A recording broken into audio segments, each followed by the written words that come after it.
Hey, how's it going? Oh man, I hate that first second of every video when you have to say something and your mind just goes blank.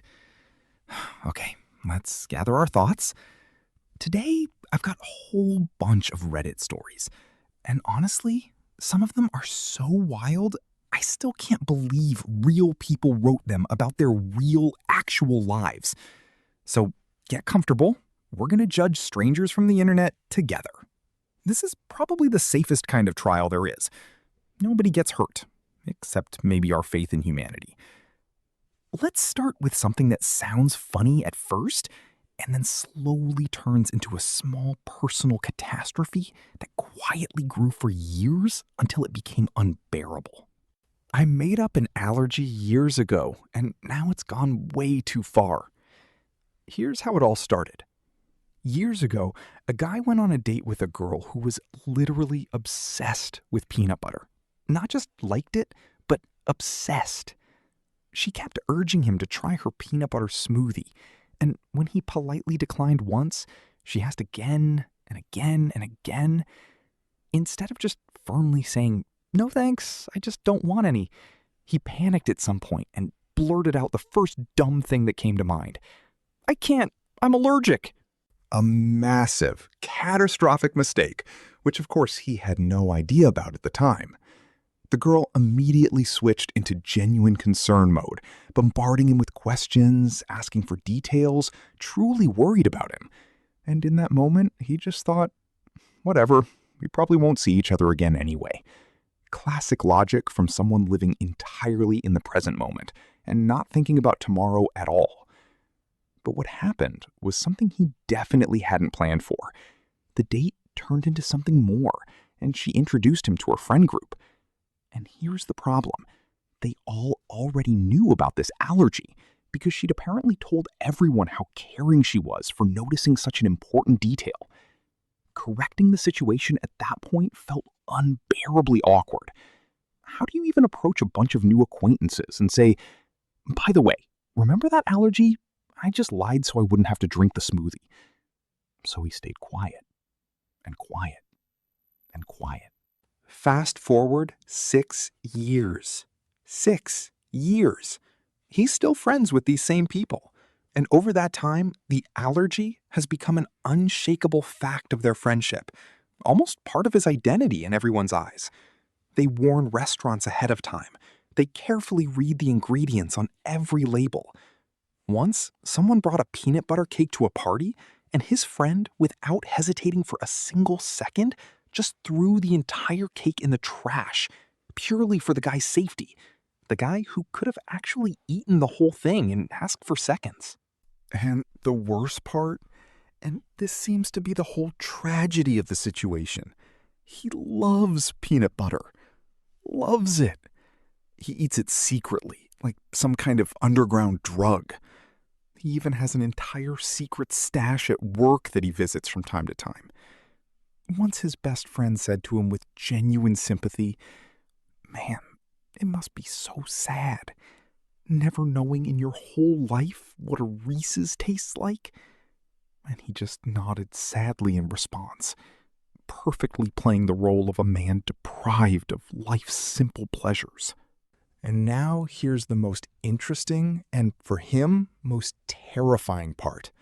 His girlfriend, who also genuinely believes in this allergy, wants to move in together into one apartment. And she is extremely, almost meticulously careful about food. He's in genuine panic. What if she finds his peanut butter stash and immediately realizes that he's been lying to her for years? Literally years, without exaggeration. And by the way, he really has been lying. He asks the internet, should he fake a miraculous medical recovery? Make up a whole story about being misdiagnosed as a child? Or maybe just keep carrying this lie all the way to the end of his days, feeding the legend with new details? When I first read this story, I genuinely laughed out loud. Not because it's so unbelievable in itself, but because all of us have told some kind of little white lie at least once to get out of an awkward situation. And almost nobody ever thinks ahead about having to live with that lie for years, maybe even decades. It's a great, though very funny, lesson on the theme of better to be honest from the start, because you never know in advance which small, seemingly harmless lie will turn into a life sentence. Reading the comments under the post, I noticed that a lot of people were mostly recommending the wrong diagnosis option. Like, go get an official allergy test done, get documented confirmation that there's no allergy at all, and then calmly say that as a child, doctors simply misdiagnosed him. Technically, honestly, this scheme could work and would even look pretty plausible. But personally, I'd recommend the simpler, though scarier path. Just tell his girlfriend the truth. Yes, it'll be awkward. Yes, it'll be very embarrassing. But that's still so much better than spending the rest of your life pretending that peanut butter is a mortal threat. All right, let's move on to a story where the drama isn't about peanut butter anymore, but about real money, real responsibility, and adults who sometimes act like spiteful teenagers. Am I overreacting by not wanting to invite this guy to the bachelor party because of his behavior? A close friend asked the author of this story to be his best man at his wedding, and of course he agreed. It was a huge honor for him, and he took it seriously. Together with the other groomsmen, alongside all the usual demands of life, they started planning the bachelor party back in January, in detail, step by step. Since the groom had struggled with cocaine addiction in the past and has now been clean for quite a while, both groomsmen approached the guest list very carefully and thoughtfully.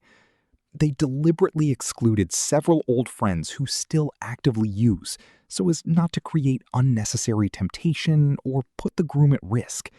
This was purely out of respect for both the groom and his bride.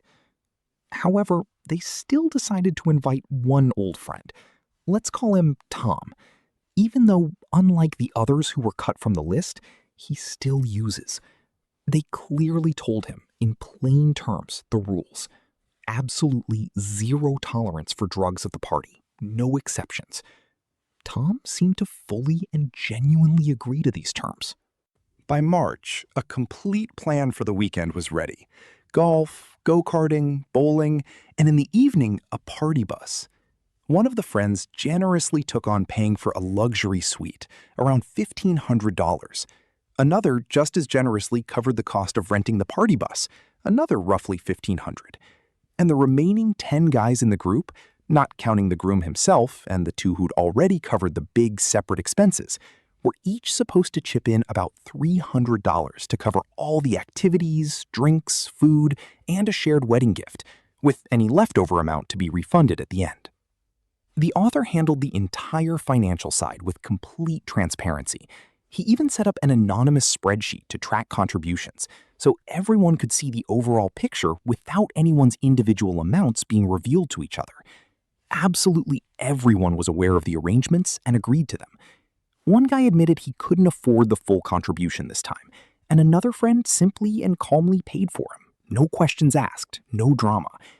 Most people paid their share fairly early, on their own.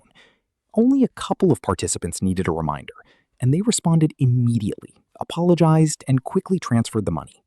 The only one who truly lacked any sense of responsibility turned out to be Tom.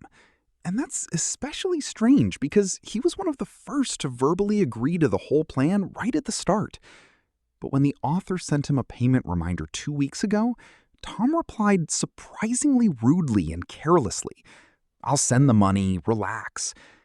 The author, ignoring the tone, calmly repeated all the details once more and stressed that the final numbers were needed strictly by the Friday before the party, so everything could be booked and paid for on time.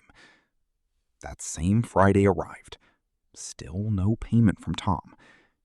The author consulted another mutual friend who advised him to just honestly tell Tom. If he didn't want to chip in equally with everyone else, then he should pay for his share of the activities separately, on his own. The author passed along this perfectly reasonable message to Tom, and in response got called an insulting nickname and accused of being a bachelor party dictator. This came right in the middle of an ordinary conversation about money, with no reason at all for such a sharp reaction. The author specifically emphasizes he only messaged Tom twice, and both times entirely calmly and politely. Meanwhile, everyone else in the group was friendly, understanding, and even genuinely thankful for the organizing. He and the other groomsmen put in a lot of effort to make this weekend as pleasant and stress-free as possible for absolutely everyone. And now he's being insulted over a perfectly reasonable, polite request. The author asks the community, should Tom just be dropped from the guest list for the weekend? I'm 100% on the author's side here, without any hesitation. From my own experience, I know as soon as a group of people goes past 5 or 6, collecting money for shared events turns into a real obstacle course. There's always someone who forgot, will send it later, or just silently ignores messages for weeks. You have to be a little pushy, send regular reminders, and that's a completely normal part of organizing things. Otherwise, nothing simply works. But the way Tom reacted to a perfectly calm, reasonable, and justified request, that's a clear overreaction by any logic. If you agreed out loud to the plan and the amount, then be kind enough to follow through on your part of the deal. And if you're not ready to pay, just be honest about it ahead of time, instead of throwing aggression into the middle of a conversation. And here's where it gets interesting. The story has a follow-up, and surprisingly, it's a fairly peaceful one. A few days after the original post, the author wrote an update. He says, "For anyone hoping for even more drama, sorry, you'll be disappointed. But for those who genuinely appreciate a calm, mature resolution to a conflict, this one's for you." The author decided to message Tom directly, before the party itself, deliberately trying to clear the air before the shared weekend. He wrote something along these lines. "Hey, I wanted to reach out before the party. I really appreciate that you eventually sent your share of the money, but honestly, I was really hurt by the messages you sent at the time. I understand that constantly reminding people about payment isn't the most pleasant thing in the world, and I never wanted to nag or bother you. I was just trying to make sure everything was organized on time for everyone. I want us both to be able to relax and enjoy this weekend without any extra tension between us. If I did something wrong myself, I'm ready to hear it, honestly. But I also want to say directly that I was genuinely hurt by those words directed at me." Further in the same message, he added that they would both be spending nearly the entire day in close company. Both would most likely be drinking a bit throughout the day, and the last thing he wanted was any kind of public tension or, God forbid, a conflict right in front of the groom and the whole group. Tom's reply was short, but it has to be said, fairly dignified and to the point. "That was childish of me. I promise I won't cause any scenes." The author thanked him for those words and said he really appreciated the honesty. Tom added one more short sentence. "Sorry for that outburst." The author replied warmly and amicably, saying it was all fine, that he was really glad they were able to sort everything out so easily between them, and that he was looking forward to having a great time together at the party with everyone. Well, what can you say? Now that's what I'd call genuinely mature conflict handling.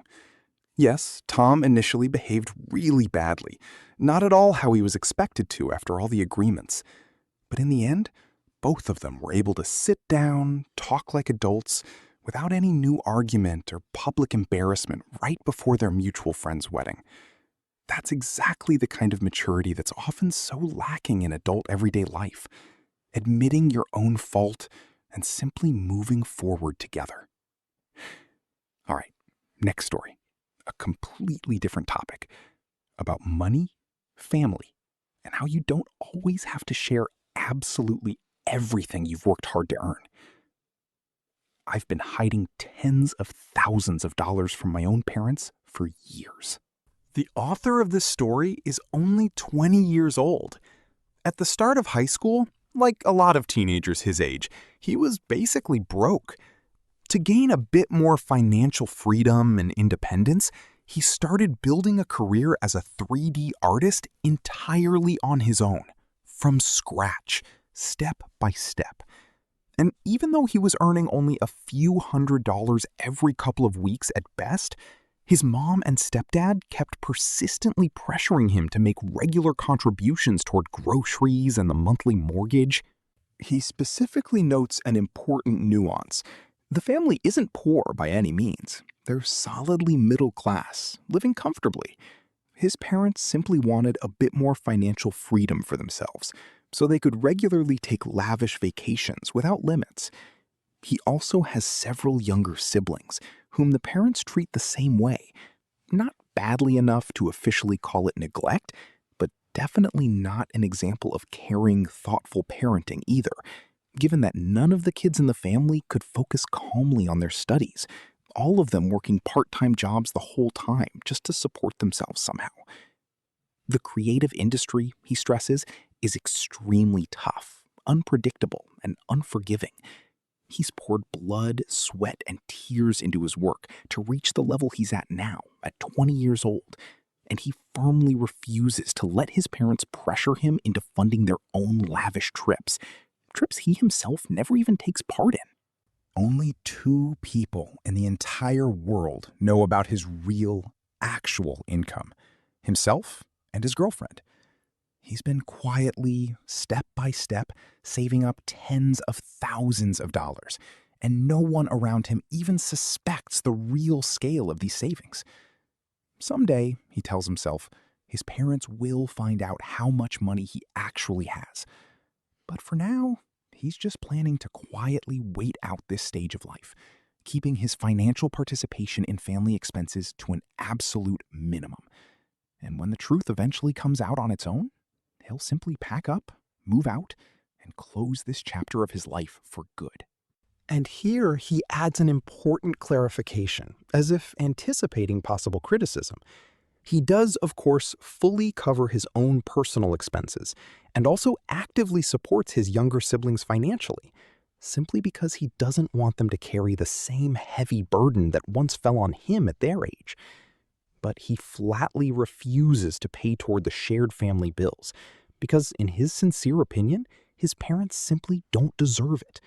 In his view, they're perfectly capable of managing on their own if they just scale back their lavish lifestyle a bit.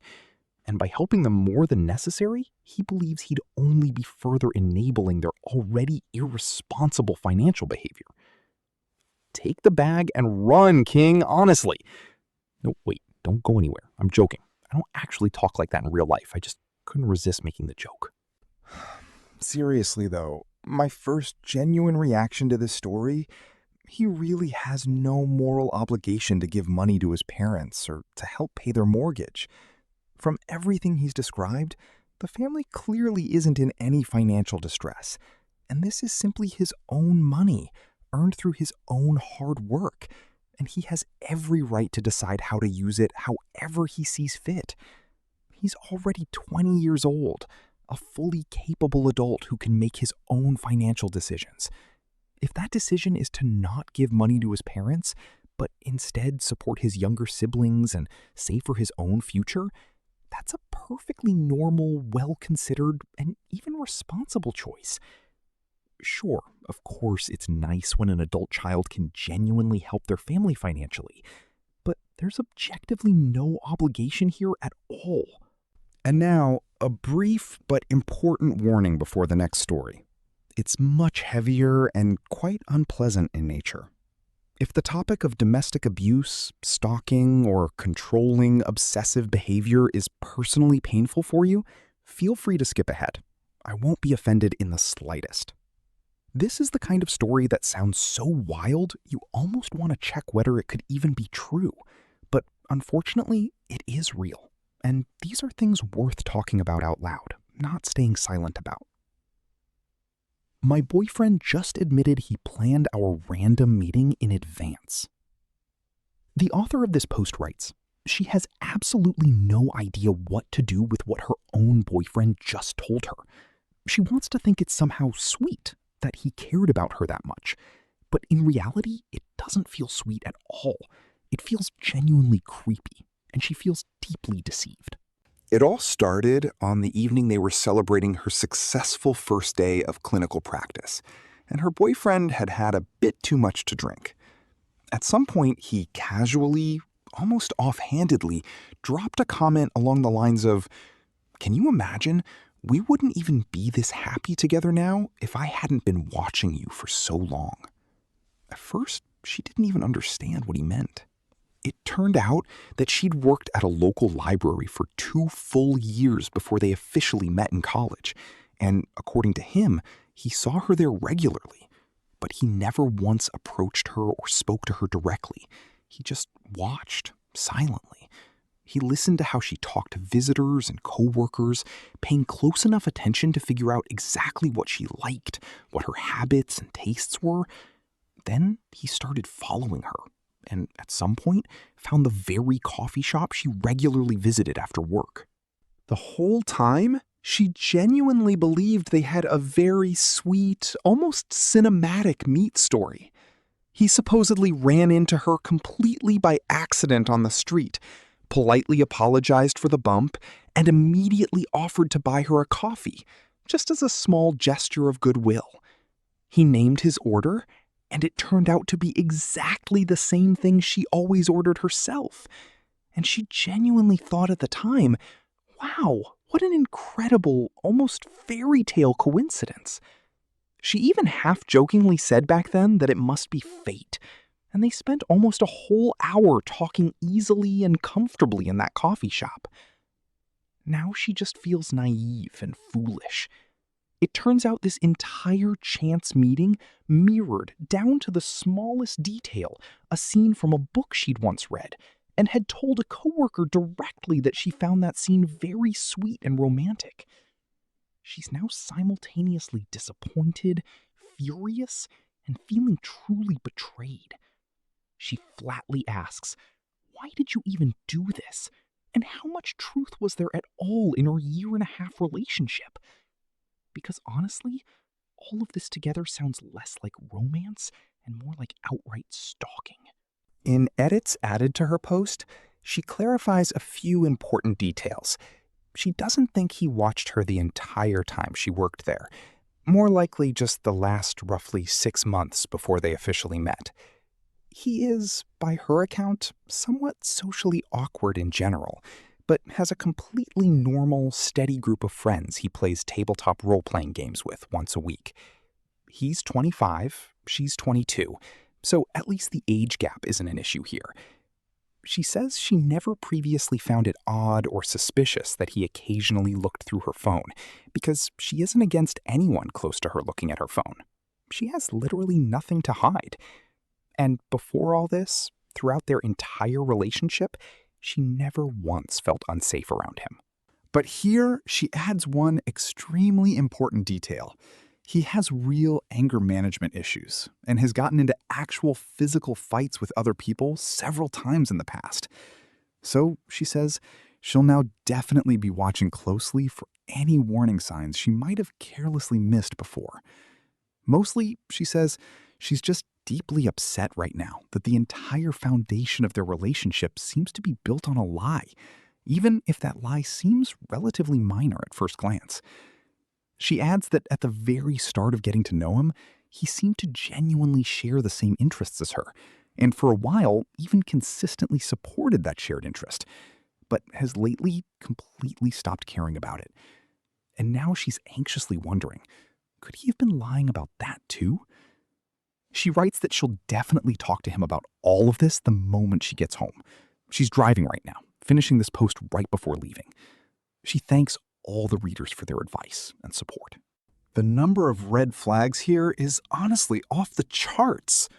Yes, I completely understand that working up the courage to approach someone you genuinely like can be really hard for a lot of people. But the way this particular guy went about it, judging solely from the author's description, looks genuinely scary and alarming. He secretly watched her for years, knew her usual coffee order by heart, carefully staged a chance first meeting as if he were filming a romantic movie scene. The more I think about all of this while reading it out loud, the more it personally unsettles and worries me. And here, unfortunately, comes a follow-up to this story. So let's read it through to the end before drawing any final conclusions. This follow-up was written literally a few days after the original post, and it changes everything significantly. The author writes, "To everyone who was genuinely worried about her this whole time, she's safe now. The situation, to put it mildly, completely exploded within a matter of hours. But right now, at this very moment, she's okay." First of all, she says right away that last edit to her previous post wasn't made by her at all. Her boyfriend quietly got into her phone while she was in the shower, silently thinking about how to honestly tell him everything, found the draft of her post there, and personally edited the text himself, adding that he supposedly didn't do anything wrong. Right after that, he started loudly and aggressively yelling at her through the bathroom door, accusing her of putting all this out on the internet for everyone to see, and repeating that it was creepy of her to call his actions that. At the same time, he was actively trying to make her feel guilty, insisting that the whole story was actually incredibly romantic, and that he'd done all of it purely because he genuinely and deeply loved her. He even literally read her the latest reader comments under her post out loud through the door, one by one. He barely let her leave the bathroom, but she still managed to get dressed quickly while he kept yelling.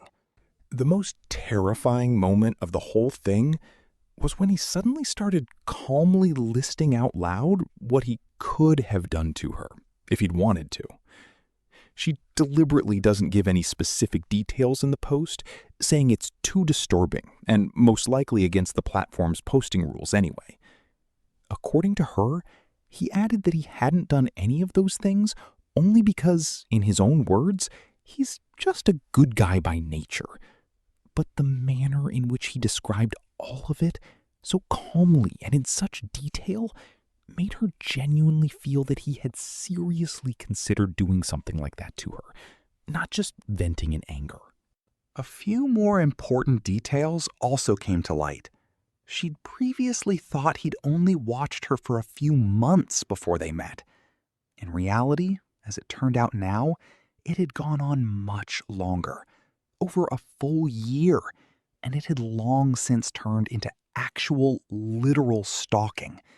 He regularly followed her home and to campus. He even showed her his personal collection, her own lost hair ties, which he'd carefully collected and kept this entire time. She told him directly that he genuinely scared her and that they both needed a serious break to calmly talk everything through later, once emotions had settled. In that very instant, without any warning, he punched a hole in the wall right next to her head. She said she was leaving, and according to her, something in him instantly flipped. He suddenly burst into tears, dropped to his knees right in front of her, and began begging her to stay, apologizing nonstop. She eventually accepted the apology because in that specific moment, she simply didn't feel safe trying to leave immediately. The next morning, as soon as he left for work, she quickly gathered all her important documents and most valuable, irreplaceable belongings and quietly moved them into her own car before her scheduled clinical practice began. After finishing her practice, she deliberately did not go back to the shared apartment. She's deliberately not sharing any more details because she's fully aware he has complete access to her account and is most likely reading this very post right now, word for word. And finally, she addresses him directly, calling him by name. If you're reading this right now, and we both know you are, please just leave me alone, finally. The person I genuinely thought I loved never really existed, and that's unbearably heartbreaking. I no longer feel as safe around you as I used to, and it's very painful for me to even admit that out loud. Please, let's just let each other go for good. Well, what a turn. Sorry if I read that part in a somewhat shaky voice, but this story is genuinely, without exaggeration, very frightening. I sincerely hope this woman has fully and permanently gotten out of that terrifying situation and is now truly safe, since, judging by the dates, all of this happened literally just a few days ago, very recently. This is all just some kind of madness, honestly.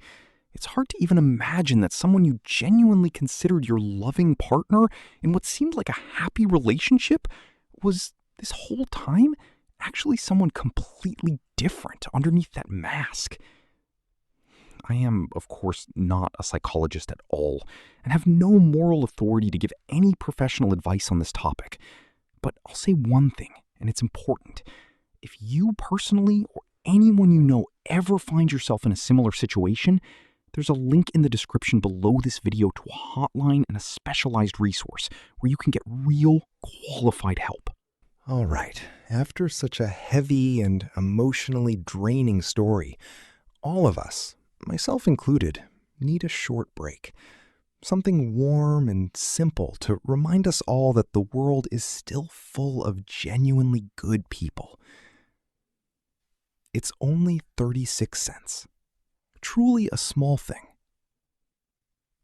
The author of this post used to work at an ice cream shop chain, where every serving was mixed right in front of customers, blended together with various mix-ins on a chilled stone surface. On that particular day, only 2 people were working the shift, and thankfully there wasn't much of a customer rush. 2 guys walked into the shop, judging by their appearance, roughly high schoolers. They ordered 1 large serving of ice cream with several different mix-ins. The author carefully mixed everything and went to ring it up at the register. The total came to, "Do you happen to have a gift card by any chance?" "Yeah, we have one." "Great, then you just owe 36 cents on top of the card balance." Both guys glanced at each other at the same time and shrugged, disappointed and almost guilty.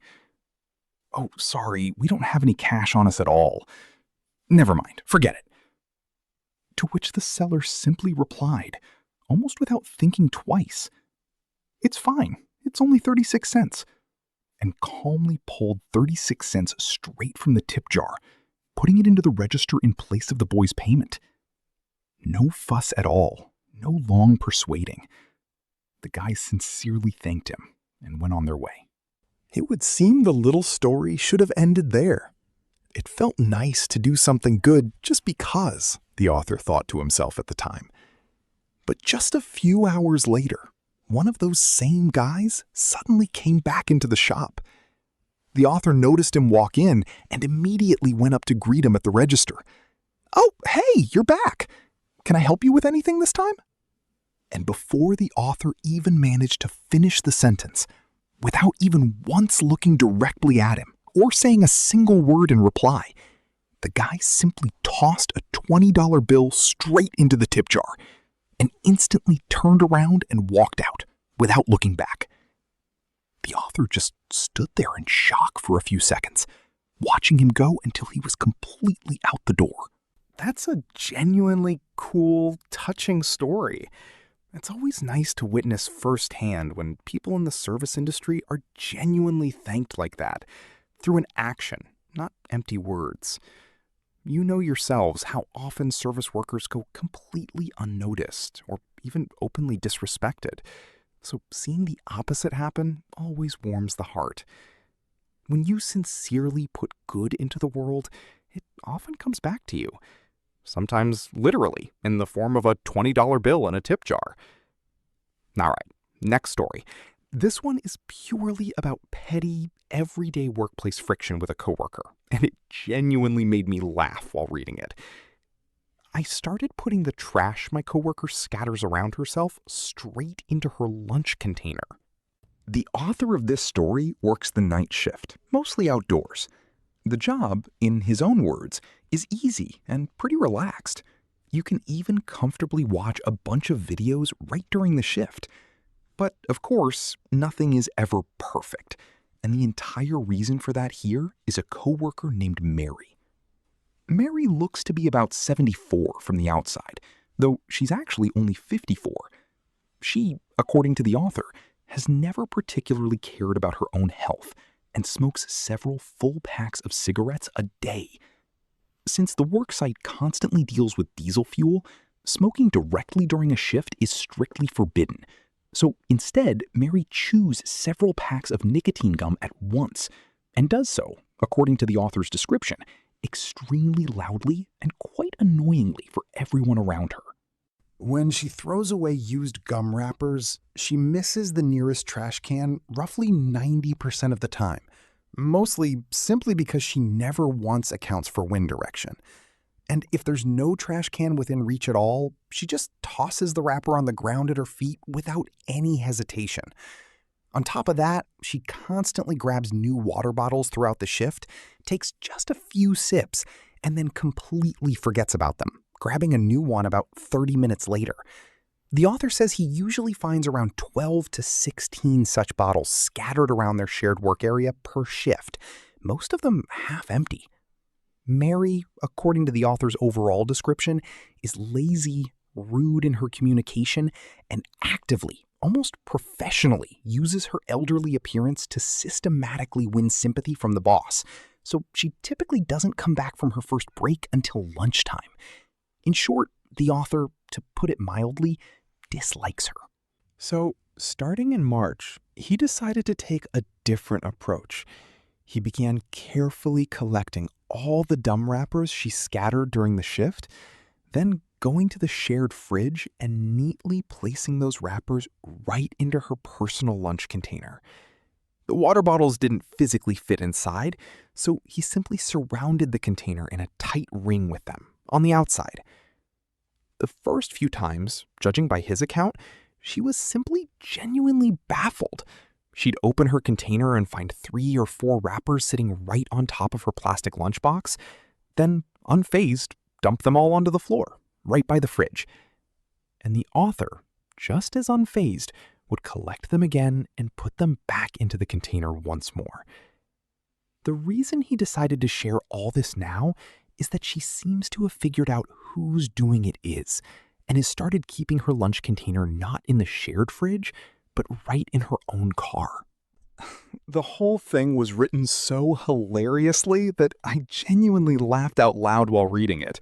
Yes, the author definitely comes across as a pretty vindictive person by nature, but honestly, his coworker also sounds genuinely unbearable in this story. Systematically scattering trash around herself is really unpleasant for everyone nearby, and probably the simplest and most correct solution would just be to calmly talk to her directly.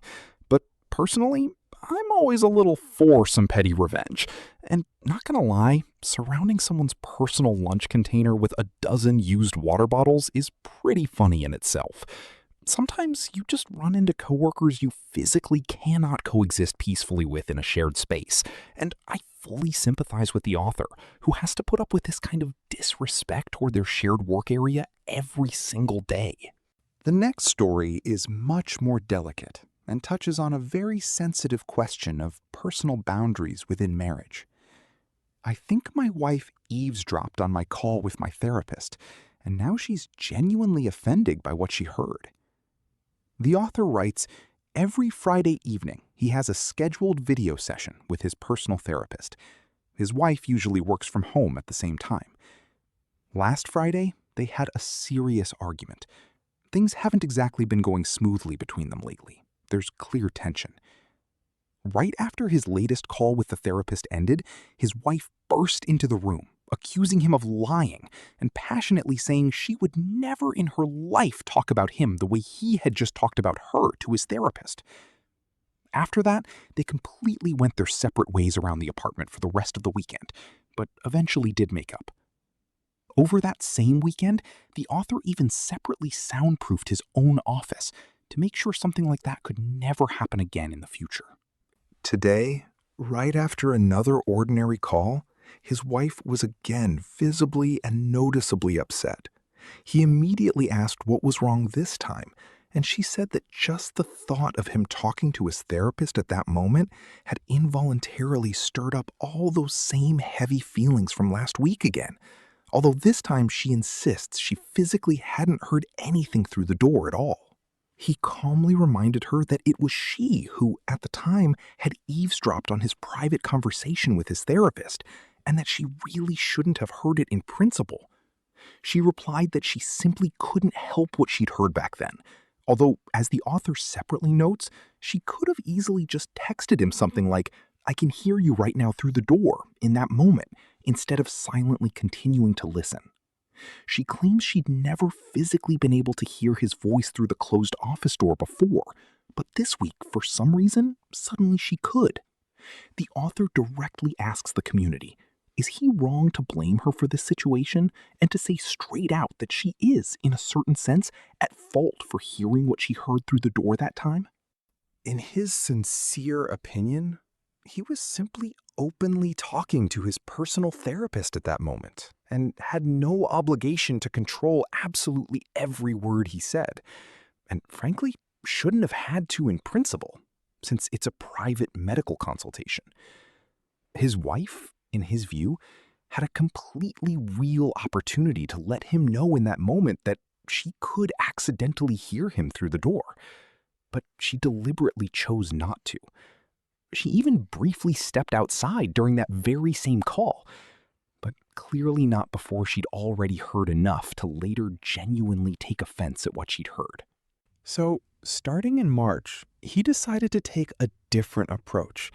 He began carefully collecting all the dumb wrappers she scattered during the shift, then going to the shared fridge and neatly placing those wrappers right into her personal lunch container. The water bottles didn't physically fit inside, so he simply surrounded the container in a tight ring with them, on the outside. The first few times, judging by his account, she was simply genuinely baffled. She'd open her container and find 3 or 4 wrappers sitting right on top of her plastic lunchbox, then, unfazed, dump them all onto the floor, right by the fridge. And the author, just as unfazed, would collect them again and put them back into the container once more. The reason he decided to share all this now is that she seems to have figured out whose doing it is, and has started keeping her lunch container not in the shared fridge, but right in her own car. The whole thing was written so hilariously that I genuinely laughed out loud while reading it. Yes, the author definitely comes across as a pretty vindictive person by nature, but honestly, his coworker also sounds genuinely unbearable in this story. Systematically scattering trash around herself is really unpleasant for everyone nearby, and probably the simplest and most correct solution would just be to calmly talk to her directly. But personally, I'm always a little for some petty revenge. And not gonna lie, surrounding someone's personal lunch container with a dozen used water bottles is pretty funny in itself. Sometimes you just run into coworkers you physically cannot coexist peacefully with in a shared space, and I fully sympathize with the author, who has to put up with this kind of disrespect toward their shared work area every single day. The next story is much more delicate and touches on a very sensitive question of personal boundaries within marriage. I think my wife eavesdropped on my call with my therapist, and now she's genuinely offended by what she heard. The author writes, every Friday evening, he has a scheduled video session with his personal therapist. His wife usually works from home at the same time. Last Friday, they had a serious argument. Things haven't exactly been going smoothly between them lately. There's clear tension. Right after his latest call with the therapist ended, his wife burst into the room, accusing him of lying and passionately saying she would never in her life talk about him the way he had just talked about her to his therapist. After that, they completely went their separate ways around the apartment for the rest of the weekend, but eventually did make up. Over that same weekend, the author even separately soundproofed his own office to make sure something like that could never happen again in the future. Today, right after another ordinary call, his wife was again visibly and noticeably upset. He immediately asked what was wrong this time, and she said that just the thought of him talking to his therapist at that moment had involuntarily stirred up all those same heavy feelings from last week again, although this time she insists she physically hadn't heard anything through the door at all. He calmly reminded her that it was she who, at the time, had eavesdropped on his private conversation with his therapist, and that she really shouldn't have heard it in principle. She replied that she simply couldn't help what she'd heard back then, although, as the author separately notes, she could have easily just texted him something like, "I can hear you right now through the door," in that moment, instead of silently continuing to listen. She claims she'd never physically been able to hear his voice through the closed office door before, but this week, for some reason, suddenly she could. The author directly asks the community, is he wrong to blame her for this situation and to say straight out that she is, in a certain sense, at fault for hearing what she heard through the door that time? In his sincere opinion, he was simply openly talking to his personal therapist at that moment and had no obligation to control absolutely every word he said, and frankly, shouldn't have had to in principle, since it's a private medical consultation. His wife, in his view, had a completely real opportunity to let him know in that moment that she could accidentally hear him through the door, but she deliberately chose not to. She even briefly stepped outside during that very same call, but clearly not before she'd already heard enough to later genuinely take offense at what she'd heard. Honestly, I was immediately quite curious what exactly he said to his therapist that hurt his wife so deeply. But to be fair, he's absolutely right on the main underlying point. She had no right whatsoever to deliberately listen in on someone else's private conversation with a professional. We, of course, can't know for certain whether she just happened to walk past the office door and accidentally overheard something in passing, or deliberately and purposefully pressed her ear right up to the door and listened consciously for a long time, attentively. But given that she heard enough to seriously take offense, it sounds more like the second scenario. And that's objectively wrong from any angle. You need to genuinely respect your spouse's right to a completely private, confidential conversation with their own therapist without outside interference. I do hope, sincerely hope, that he wasn't saying anything truly cruel or deliberately hurtful about his wife to his therapist in that moment, but the fact that he regularly goes to therapy at all and is consciously trying to work through the existing problems in their marriage, that in itself is already a very good and mature sign. He openly stated in the post that they're currently going through a fairly difficult, tense period as a family. I really want to believe that he's genuinely and honestly trying to work through all of this with the help of a qualified professional, rather than just venting to someone. And if his wife is systematically eavesdropping on these private conversations and then using what she hears against him in subsequent arguments, that really is, without a doubt, wrong and unfair on her part. Now it's time for a few individual stories that subscribers sent me personally to the channel's official email. A huge, sincere thank you to everyone who works up the courage to write in. I've already got a massive backlog of letters piled up, and honestly, it's a very pleasant problem to have. If I don't get to your specific story in today's episode, it will definitely make it into one of the upcoming videos soon. And if you're going to comment on these particular personal stories under the video, please be respectful to each other. These are real living people who trusted us with their personal experiences. So let's all keep a friendly, supportive community atmosphere here together. First subscriber letter. First long-distance relationship in her life. The author of this letter writes, she's currently in her very first serious relationship. They've been together for about 4 months, met this same year. At first, they were just classmates and good friends, and gradually fell in love with each other over time.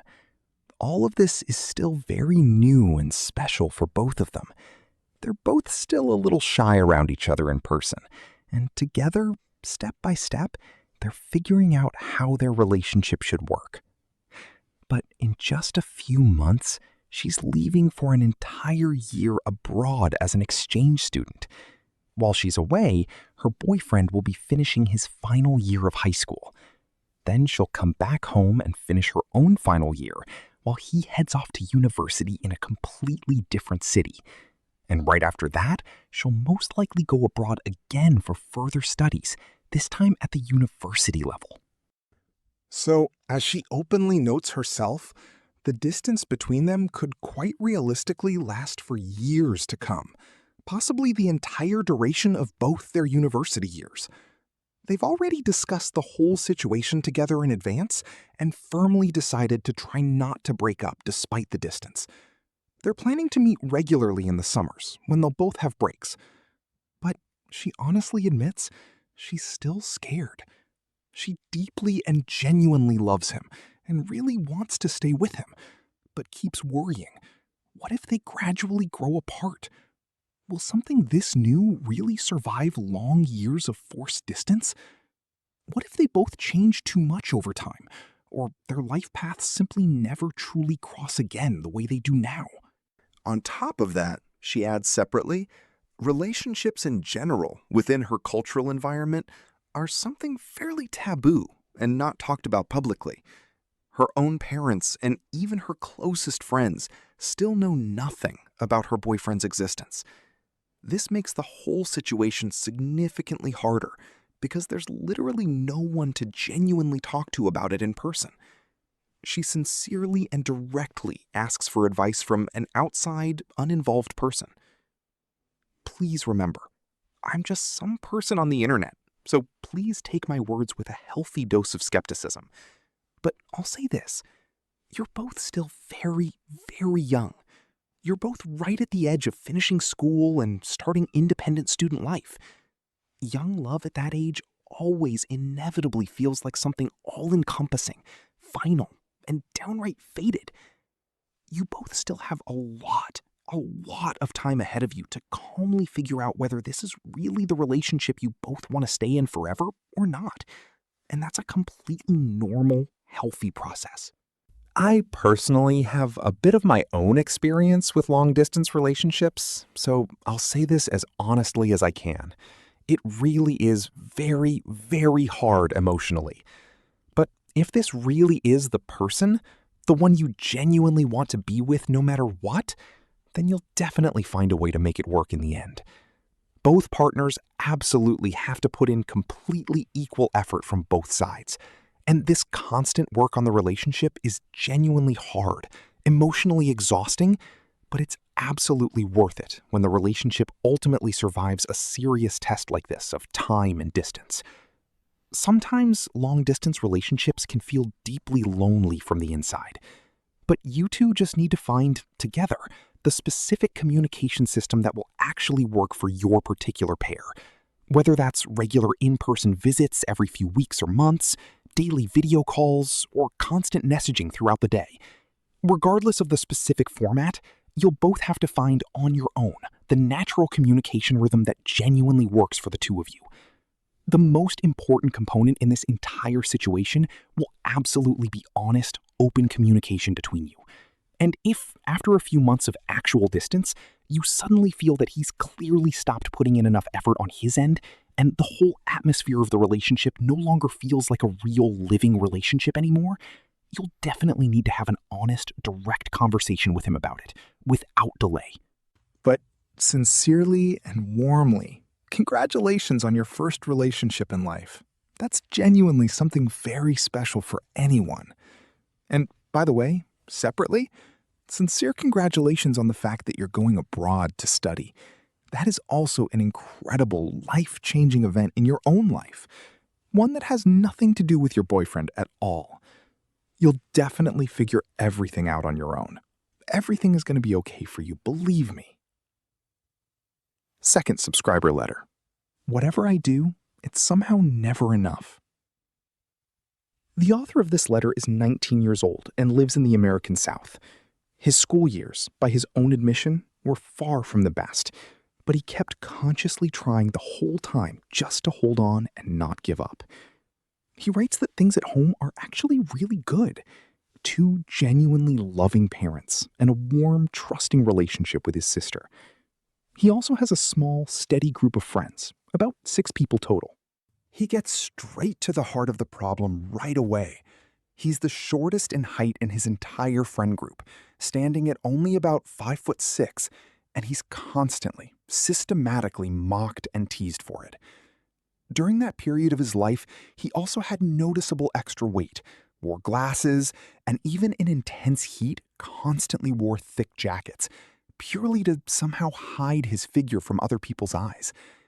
Back then, it genuinely felt to him like absolutely everyone at school just hated the fact that he existed at all.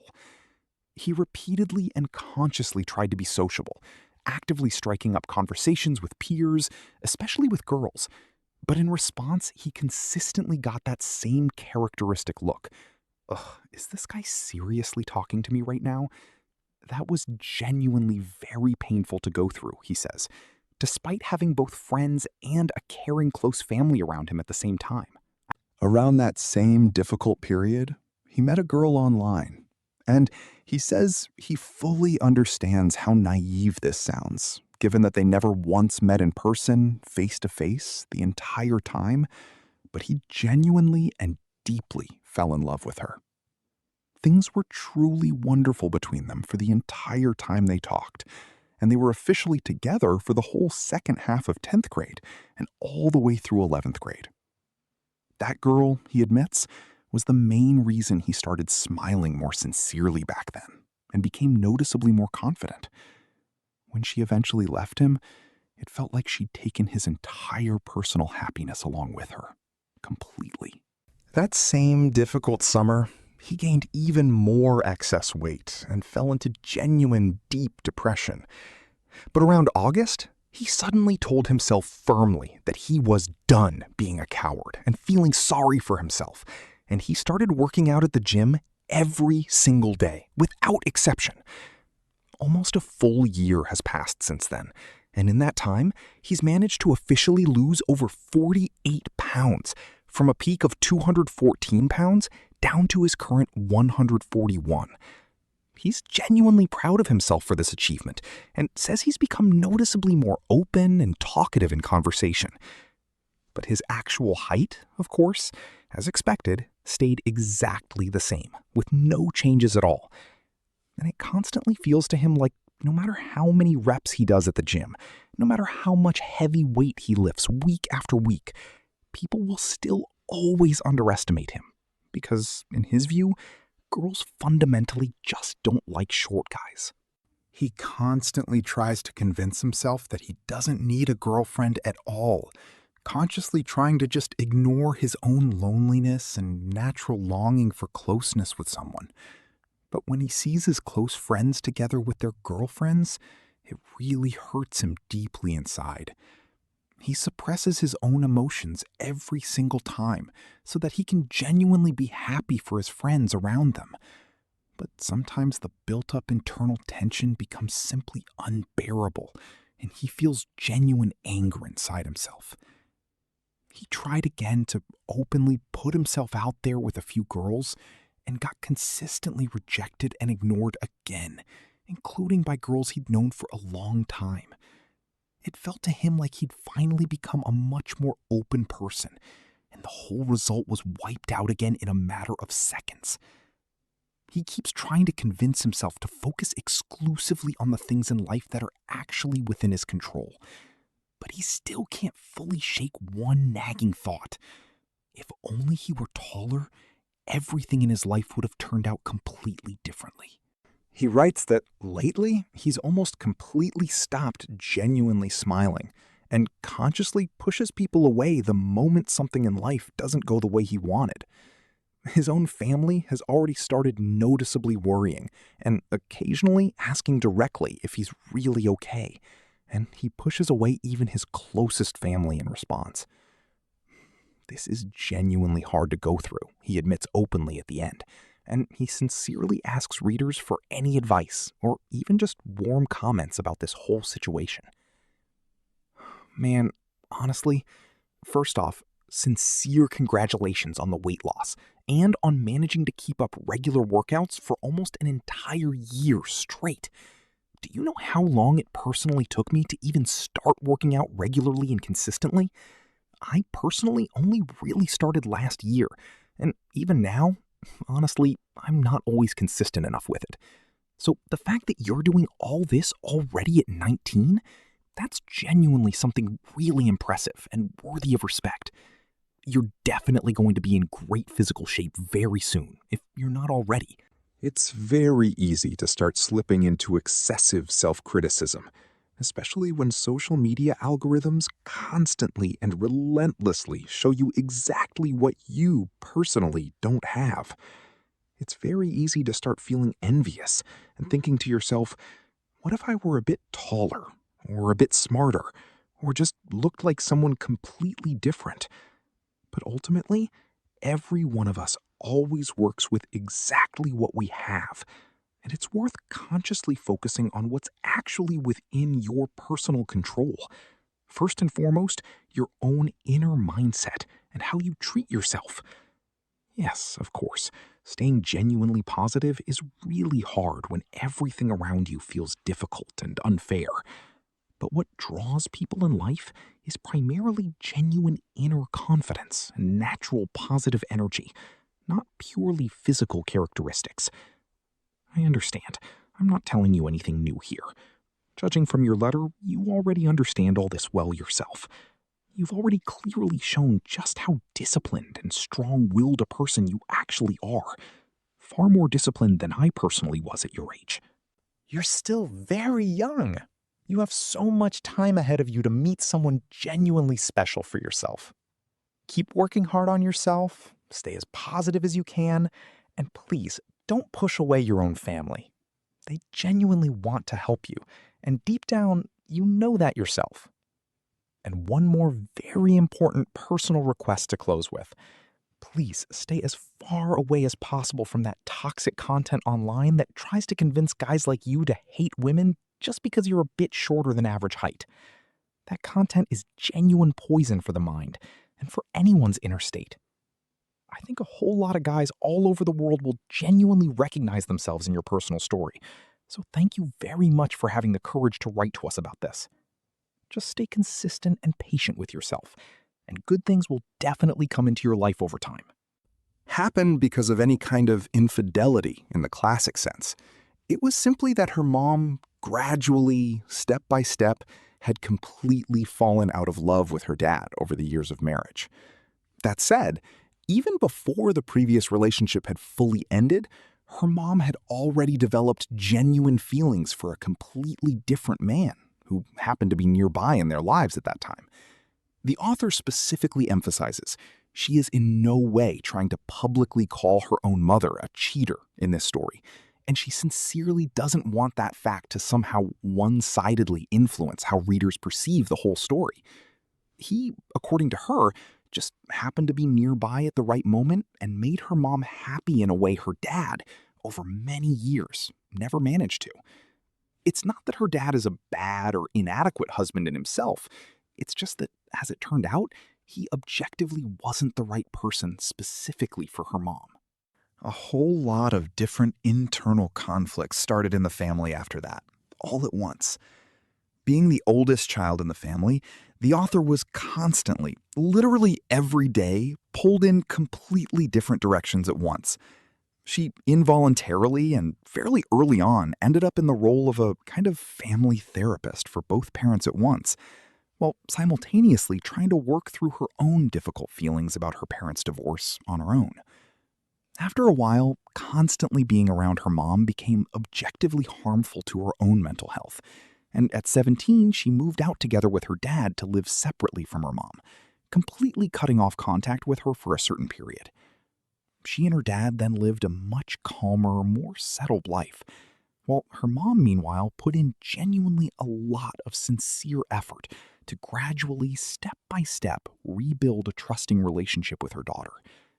This took quite a bit of time and patience on both sides, but eventually the author genuinely started to consider her sincerely her mom again, in the full sense of the word. Now she's facing a fairly complicated practical question. Where exactly to live while she's simultaneously studying at university? Moving out completely on her own isn't currently something she can afford financially. The city she currently lives in has very expensive rent, and real options are scarce. The main reason she's seriously considering moving away from her dad at all is that he, by her own honest description, suffers from a kind of hoarding disorder. Not in the classic extreme form that most people usually picture right away when they hear that term, but she personally has a very small personal room to live in, while the rest of the apartment is constantly filled with numerous boxes and other unnecessary items that take up a very large portion of the already limited living space. He even separately rents a special outside storage unit to keep additional personal belongings that no longer physically fit in the apartment. It's genuinely hard and upsetting for her that sometimes there literally isn't even room in the apartment for a regular coat hook or a separate cabinet for cleaning supplies, because absolutely everything has long since been densely filled with other people's belongings. That said, she honestly adds, her dad genuinely cares about her, actively supports all her personal hobbies and interests, and conscientiously pays for everything he's financially able to afford at all. Her mom's new boyfriend, according to her, is a fairly pleasant and calm person, and he'll eventually officially move in with her mom once he fully finishes paying alimony from his previous marriage. If she does eventually decide to move back in with her mom, she'll be given full personal use of an entire separate basement in the house. She honestly admits, yes, she knows this sounds a bit selfish on her part, but she genuinely wants a greater sense of a real, complete family around her. She's not at all similar to her mom in her personal hobbies and interests, and her mom is objectively significantly more controlling by nature compared to her dad. But in exchange, she'd gain considerably more stability in daily life and extra time to later calmly enter the real estate market on her own. Right now, she and her dad live together right in the city center, where rent is quite high on its own. And given the ongoing costs of the separately rented storage unit as well, she's now seriously considering that perhaps the best practical solution would be to free up her room for her dad, so he can save at least a bit on his monthly expenses. She feels genuinely terrible about this whole situation, because her dad sincerely and unconditionally loves her and does literally everything he possibly can for her. She loves him deeply and sincerely in return, but keeps being torn inside between wanting to stay by his side for his sake and needing to do what's actually necessary for her own future. She's separately worried that even though the new house and the old apartment are located fairly close to each other geographically, her dad will still feel very lonely without her, and that she's somehow betraying him, given that throughout this whole difficult time, she's consistently been on his side through all of the family's upheavals, without exception. She's also separately worried about their shared family dog, whether it will be properly taken care of after her possible move. Finally, she sincerely asks for advice on how best to handle this difficult situation. I'm genuinely sorry that you ended up in the middle of all this difficult family drama at such a young age. I don't know for sure if everyone listening to this will agree with me, but I personally, sincerely believe that in a specific situation like this, it's perfectly normal, even healthy, to think about yourself first for once. Sometimes in life, you genuinely need to consciously take care of your own deep-seated interests first, not just other people's feelings. I think you should just sincerely trust your own gut on this one. You, yourself, ultimately will best understand which decision genuinely moves your own life forward and will objectively be the best one specifically for you personally. And if moving back in with your mom is exactly that specific step that moves you forward in life, then that is the right step for you. If you do eventually decide to take the step, it's very important to keep maintaining a warm relationship with your dad going forward, despite the physical distance. But this specific decision absolutely does not make you a bad or ungrateful person in any sense. Your parents genuinely want the best possible future for you, just as sincerely as you now want the best for yourself. And I want to add one more important thing to close with. The very fact that you're approaching this difficult decision so seriously, responsibly, and thoughtfully already says a whole lot of good things about you as a person. Sometimes your own deep-seated needs genuinely do need to come first, and you don't have to feel guilty about that at all. And finally, to close out today, a short but very satisfying story about a vacation, a glass of wine, and a bit of thoroughly deserved, well-earned revenge. Am I wrong for ordering myself alcohol on vacation? The author of this post is currently on a solo trip to Tenerife. She deliberately chose an all-inclusive hotel so she wouldn't have to worry about finding restaurants alone every evening. At this particular hotel, there's a special club-style seating system for guests. Every table in the restaurant is set for exactly 8 people at once, and guests are deliberately seated together with strangers, with the hotel's official intent being to artificially create an atmosphere of warm community and easy, casual mingling between different families and groups. Last evening, the author was seated at a shared table first, and she calmly ordered herself a glass of wine before dinner. A little while later, an entire family of 5 was seated at the same table all at once. 2 adult parents and their 3 children. The mother of this family almost immediately turned right to her and rather sharply announced, "We don't want our own children to see a woman openly drinking alcohol at the table." The author calmly and kindly smiled in response and said that if this really could become such a serious problem for them, maybe they should simply and politely ask staff to move their whole family to a completely different table. But she personally would definitely keep calmly drinking her own wine with dinner. Noticing that she was sitting at the table entirely alone, without any company, the family, after this, started making fairly passive-aggressive comments about it from time to time throughout the evening. When the author briefly stepped away from the table to get some food from the buffet, and then calmly came back, her glass of wine on the table was, for some reason, gone, vanished without a trace. A waiter immediately came up to her and politely asked to see her special all-inclusive wristband, explaining at the same time that this very family had just informed hotel staff that she was actually a minor and had most likely quietly slipped away from her own parents unsupervised. After checking the wristband, the waiter apologized very sincerely for the misunderstanding and immediately personally brought her a fresh new glass of wine, at the exact moment the whole family had just returned to the shared table with their plates full of food. And right here, the author directly asks the community, is she wrong at all for then asking that same waiter to bring her an entire full bottle of wine, plus a few shots of vodka on top of that? The whole family, seeing this scene with their own eyes, immediately gathered up and demonstratively left the restaurant together as a group, while the author, meanwhile, calmly and unhurriedly drank those few shots of vodka the moment the waiter brought them to the table. This woman, honestly, is my personal hero of today's episode.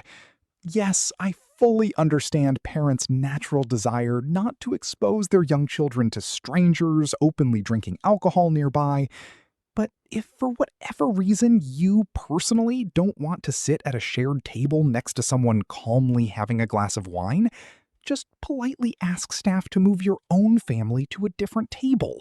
And there's no problem at all, in principle. You have absolutely no moral right to dictate to other random guests at that same hotel how they should behave and spend their own well-deserved vacation. So I personally fully and completely support this woman in her small but thoroughly deserved little revenge, in the form of a few shots of vodka to close out that evening. Well, that's literally all the stories I wanted to read to you in this episode today. Thank you all so sincerely for watching or listening all the way to this point. I genuinely feel incredibly lucky that anyone in this whole huge world would spend their free time on my videos at all. I hope these stories today gave you a reason to laugh a little, to seriously think about something, and maybe even to genuinely sympathize with some of these total strangers at some point. See you again very soon in the next episode, and please, take care of yourselves and your loved ones. Am I wrong for ordering myself alcohol on vacation? The author of this post is currently on a solo trip to Tenerife. She deliberately chose an all-inclusive hotel so she wouldn't have to worry about finding restaurants alone every evening. At this particular hotel, there's a special club-style seating system for guests. Every table in the restaurant is set for exactly 8 people at once, and guests are deliberately seated together with strangers, with the hotel's official intent being to artificially create an atmosphere of warm community and easy, casual mingling between different families and groups. Last evening, the author was seated at a shared table first, and she calmly ordered herself a glass of wine before dinner. A little while later, an entire family of 5 was seated at the same table all at once, 2 adult parents and their 3 children. The mother of this family almost immediately turned right to her and rather sharply announced, "We don't want our own children to see a woman openly drinking alcohol at the table." The author calmly and kindly smiled in response and said that if this really could become such a serious problem for them, maybe they should simply and politely ask staff to move their whole family to a completely different table. But she personally would definitely keep calmly drinking her own wine with dinner.